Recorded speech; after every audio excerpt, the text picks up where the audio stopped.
The Western wind, expressed in weakening support for Ukraine, is ready to give way to an increased rush of assistance.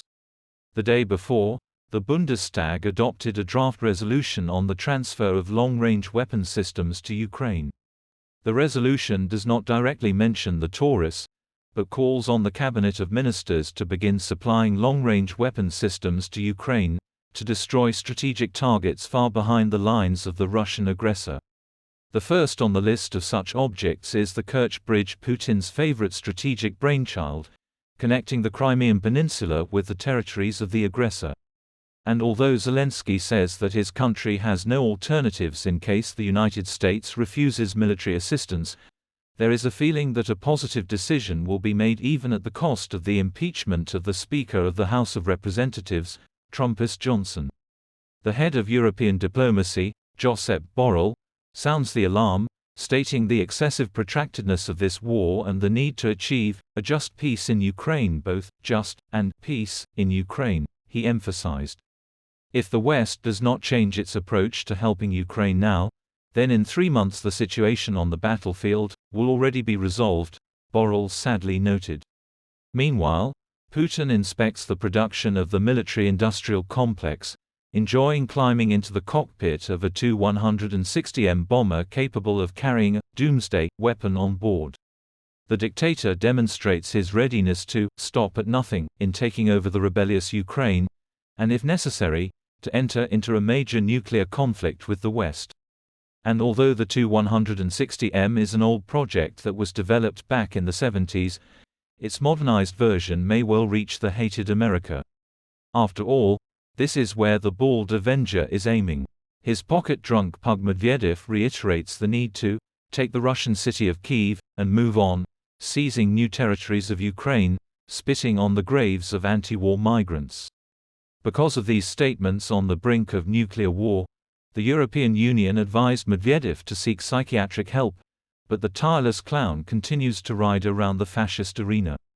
And from the sleeve of the system, they urgently pulled out the newly made widow of the oppositionist killed by Putin, Yulia Navalnaya.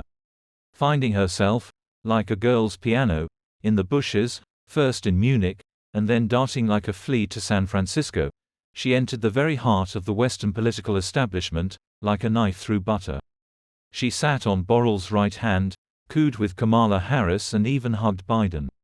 The Kremlin is gently but persistently pushing the idea of negotiations. And although Victoria Nuland promises some crushing sanctions because of Navalny's death, the Kremlin does not believe in their hurricane power. But they believe that the Trojan mare Julia is capable of pushing the idea of negotiations into the head of the US president. She never once spoke out about the nature of this war, did not condemn its imperial essence, and did not support Ukraine in the struggle for independence.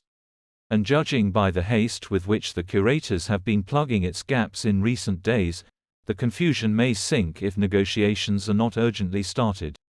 Perhaps FSB Army General Korolev, as the chief curator of the FBK, was given the last chance to win back the Navalny project. But Alexei's mother, Lyudmila Navalnaya, is already recording appeals, and not only to Putin, but also to Yulia, bringing serious accusations against her.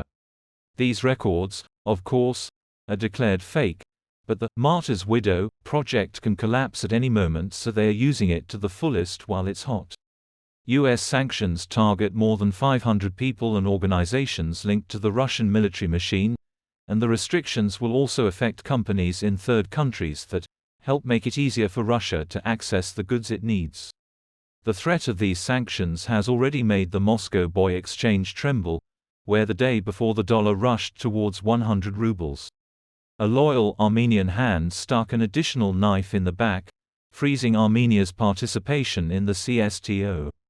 Let's not even be sad about the fact that the vile Brazilians refused to refuel Lavrov's plane, because horses can swim too. And while the old gelding heroically swims to the Russian shores, Putin congratulates the furry people on the day of Defender of the Cave Fatherland, filling the woolly souls with pride for the updated nuclear arsenal. Putin has updated it by 95% for the second year in a row, and the figure itself does not carry any meaning other than propaganda. It doesn't matter. On the second anniversary of the start of the war, the Russians took Avdiivka. Now you can drink in the ruins for a global victory. Over Ukraine and Moldova, over Europe and the USA. Under the banner of a bald empire, without clinking glasses. Boy, bring them some vodka.